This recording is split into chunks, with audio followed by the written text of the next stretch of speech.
दूर दूर हो गए, तो वो कम टेम्परेचर पे किस फेज में आ गए, वेपर फेज में आ गए। जब कम टेम्परेचर पे, दैट मीन्स इनका जो बॉइलिंग पॉइंट होगा, इस टाइप का सोल्यूशन जब भी बन जाएगी पॉजिटिव टाइप, उनका बॉइलिंग पॉइंट कम हो जाएगा। दैट मीन्स इनका और एक नाम है मिनिमम बॉइलिंग सोल्यूशंस, और इनका और एक नाम क्या है, मैक्सिमम। क्योंकि यहाँ बॉन्डिंग स्ट्रॉन्ग बन जाती है, यहाँ हाइड्रोजन बॉन्डिंग बन जाते हैं। जितने हाइड्रोजन बॉन्ड ज़्यादा बन जाएंगे उतने मॉलिक्यूल्स नज़दीक नज़दीक आएंगे, तो वेपर्स का बनना कम हो जाएगा।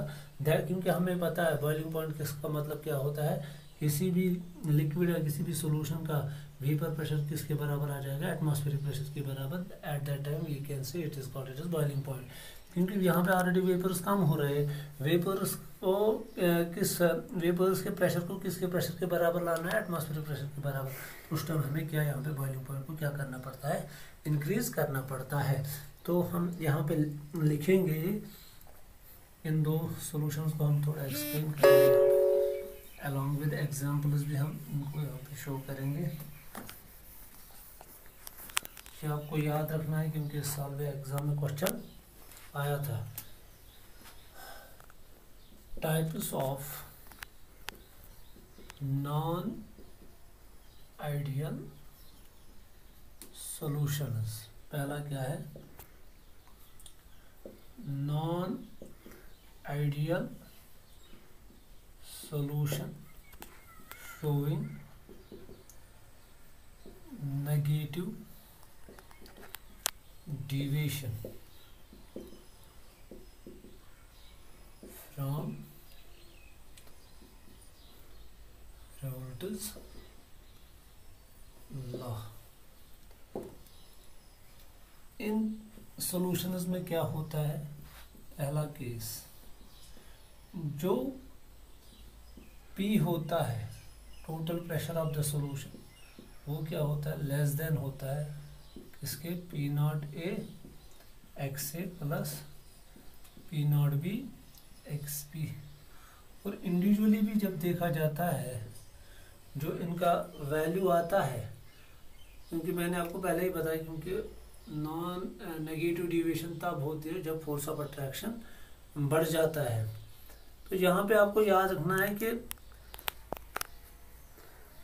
Non ideal solution showing negative deviation from Raoult's law का मतलब क्या हो गया कि एक्सपेक्टेड वेपर प्रेशर जो हम एक्सपेक्ट कर रहे थे उससे कम वैल्यू आ रहा है। वो कब आएगा, जब मॉलिक्यूल्स के बीच में, जब सॉल्यूशन के मॉलिक्यूल्स के बीच में फोर्स ऑफ अट्रैक्शन बढ़ेगा तो वेपर्स कम बनेंगे। जब वेपर्स कम बनेंगे तो अल्टीमेटली जो नेगेटिव वैल्यू आएगा किसका, वेपर प्रेशर का वैल्यू क्या आएगा, कम आएगा, लेस देन 0 आएगा। तो ये आपको यहाँ पे याद रखना है कि ओवरऑल जो यहाँ पे वैल्यू आता है वो लेस देन आता है इसके, और इंडिविजुअल भी क्या आता है, सब अगर आपको पी ए का वैल्यू वो किसके लेस देन आता है, P not A X A. इसी तरह P B less than P not B X B. ये है यहाँ पे, याद रखना है आपको। इसके अलावा delta we mixing, delta we mixing मतलब क्योंकि फोर्स ऑफ अट्रैक्शन बढ़ गया, जब फोर्स ऑफ अट्रैक्शन बढ़ेगा तो वॉल्यूम भी क्या हो जाएगा, वॉल्यूम भी कम हो जाएगा। डेल्टा वी मिक्सिंग भी लेस देन 0 आता है। डेल्टा एच मिक्सिंग, क्योंकि जब फोर्स ऑफ अट्रैक्शन बढ़ जाता है तो जितना बॉन्ड स्ट्रांग होगा उतना एनर्जी ज़्यादा कम, जितनी एनर्जी ज़्यादा बाहर रिलीज होगी उतना वैल्यू क्या हम कहते हैं, लेस नेगेटिव का वैल्यू उसको हम बोलते हैं। क्योंकि जब डेल्टा एच नेगेटिव होगा वो एक्सोथर्मिक, जब डेल्टा एच पॉजिटिव होगा तो एंडोथर्मिक। क्योंकि यहाँ पे बॉन्ड फॉर्मेशन स्ट्रांग होती है तो लेस देन 0। इसके अलावा यहाँ पे डेल्टा एस वो तो पता है ग्रेटर देन 0, डेल्टा जी क्या होता है, लेस देन 0। ये चीज़ें आपको यहाँ पे याद रखनी है, किसमें, नेगेटिव डिविएशन में आपको ये चीज़ें याद रखनी है। क्या होता है यहाँ पे, सोल्यूट और सॉल्वेंट के बीच में फोर्स ऑफ अट्रैक्शन इंक्रीज हो रहा है। सपोज जो इसको अपने मॉलिक्यूल्स, सोल्यूट के मॉलिक्यूल्स के बीच में जो फोर्स ऑफ अट्रैक्शन था, सॉल्वेंट के मॉलिक्यूल्स के बीच में जो फोर्स ऑफ अट्रैक्शन था, उससे कहीं ज़्यादा, कहीं गुना ज़्यादा इन दोनों के बीच का फोर्स ऑफ अट्रैक्शन बढ़ गया। दैट मीन्स अगर ये अगर ये सॉल्वेंट है, इसको हम किससे रिप्रेजेंट करते हैं, ए इंटरेक्शन। अगर इसको हम किससे रिप्रेजेंट करते हैं, बी बी इंटरेक्शन। जो ए इंटरेक्शन है और बी बी इंटरेक्शन है, इनसे कहीं ज्यादा स्ट्रॉन्ग इंटरेक्शन है क्या, शाबाश, ए बी। जब दैट मीन्स यहाँ पे थोड़ा दूर होंगे, यहाँ पे भी क्या होंगे, दूर, मगर जब यहाँ पे इंटरेक्शन मजबूत है तो ये इससे क्या आएंगे, नज़दीक। दैट मीन्स जितनी दूरी पे बी बी थे, जितनी दूरी पे आपस में ए थे, उससे कहीं नज़दीक कौन आ गए, ए बी। दैट मीन्स यहाँ पे वॉल्यूम ए बी मॉलिक्यूल्स कम पकड़ेंगे, वॉल्यूम क्या आ जाएगा, वॉल्यूम कम हो जाएगा। जब वॉल्यूम कम होगा तो डेल्टा वी मिक्सिंग क्या आएगा, लेस देन 0, क्योंकि फोर्स ऑफ अट्रैक्शन बढ़ने पे वॉल्यूम कम हो जाता है और फोर्स ऑफ अट्रैक्शन वीक होने पे वॉल्यूम बढ़ जाता है, क्योंकि दूर दूर तक फैल जाते हैं तब।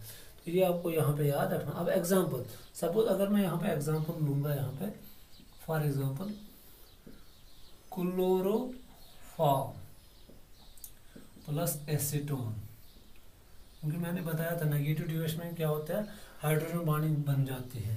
सब अगर मैं एग्जांपल लूँगा CH3Cl plus CH3 C double bond O CH3, ये एसीटोन है, ये क्लोरोफॉर्म है। यहाँ पे हाइड्रोजन और ऑक्सीजन के बीच में हाइड्रोजन बॉन्डिंग बन जाती है, तो फोर्स ऑफ अट्रैक्शन इंक्रीज हो रहा है।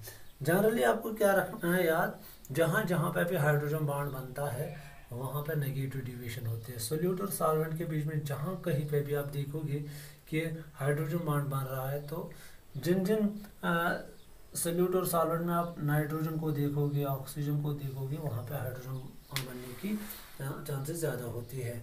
और प्रोबेबली आपको याद रखना है strong acid, strong acids plus water, वो हमेशा क्या शो करते हैं, जब भी आप स्ट्रॉन्ग एसिड और वाटर के बीच में सोल्यूशन बनाओगे वो नॉन आइडियल सोल्यूशन होगी।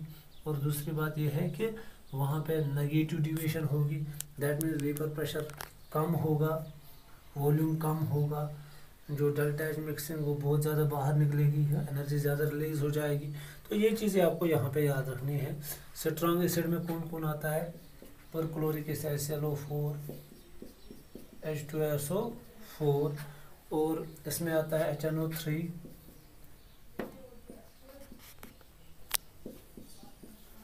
HCl आता है, इसमें HI आता है, HI HBr, ये सब स्ट्रॉन्ग है। जब इनके साथ क्या मिलेगा, शबर वाटर, तब जाके क्या सॉल्यूशन बन जाती है, मगर वो कौन सी सॉल्यूशन होती है, non ideal solution showing negative deviation. अब नेगेटिव डिविएशन ग्राफ अब हम समझाएंगे, ग्राफिकली मैं आप समझाऊंगा कि क्या होता है, ये आपको यहाँ पे समझना है। ग्राफिकली का मतलब, सपोज अगर मैं आपको रियलिटीज लॉ का ट्रू सॉल्यूशन का या आइडियल सॉल्यूशन का ग्राफ समझाऊंगा, वो आपने देखा है जब हमने ग्राफ बनाया था, वो ऐसे आता है, क्योंकि हमने बताया था वहाँ पे अगर ए भी वोलेटाइल है, बी भी वोलेटाइल है, और मैंने आपको वहाँ पे बताया था A is more volatile than B. तो जब हम ग्राफ डालते हैं, हम वेपर प्रेशर, क्योंकि दोनों सॉल्यूशन इस वक्त वोलेटाइल है, तो हमें दो एक्स एक्सिस लेने हैं और एक कॉमन एक्स एक्सिस लेनी है और दो वाई एक्सिस लेने हैं हमें। ये ऐसे ग्राफ है, आप इसको ऐसे मान के चलो, ऐसे है ये ग्राफ। एक्स एक्सिस पे हम क्या लेते हैं, शाबाश, यहाँ पे हम क्या लेते हैं, मोल फ्रैक्शन, एक्स मोल, यहाँ पे हम क्या लेते हैं, वेपर प्रेशर, क्योंकि दोनों वोलेटाइल है।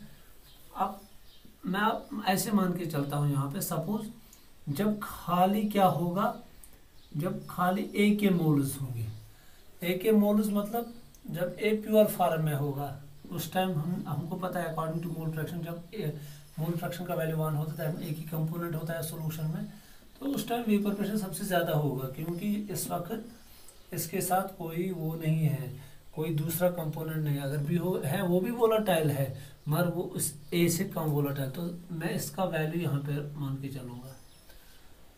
तो एक्स ए कहाँ पहुँच जाता है विद द, यहाँ क्या होता है, एक्स ए का वैल्यू कम हो जाता है, ये कहाँ पहुँच जाता है, X A is equal to 0, क्योंकि यहाँ मोल फ्रैक्शन का वैल्यू इस साइड में ए का क्या डिक्रीज हो जाता है, और एक्स बी कितना होता है यहाँ पे 0, और यहाँ पे एक्स बी क्या होता है, शाबाश 1।